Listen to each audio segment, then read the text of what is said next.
সেক্ষেত্রে একটু বলে দিই, এখানে আমার মতো অনেকে সিঙ্গেল আসে বা 2-3 জন করেও আসে। তো সেক্ষেত্রে 8 জন হয়ে আপনারা একটা গ্রুপ করে নিতে পারেন, যেহেতু এখানে নৌকার ভাড়া হচ্ছে 800 টাকা।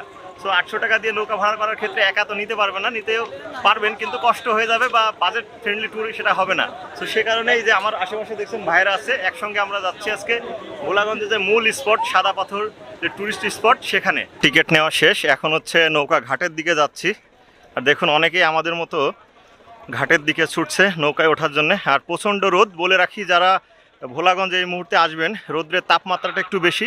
নিজস্ব যদি ছাতা না নিয়ে আসেন তাহলে ঘাটেই আপনারা ছাতা ভাড়া পেয়ে যাবেন, সেক্ষেত্রে 50 টাকা বিনিময়ে ছাতা সংগ্রহ করে নিতে পারেন ঘাট থেকেই। তো সামনে এই যে এই নৌকাটা হচ্ছে আমাদের, আর এই যে ভাইয়েরা সব উঠে গেছে, আমরা উঠি দেখি কত সময় লাগে এখান থেকে ঘাটে যেতে।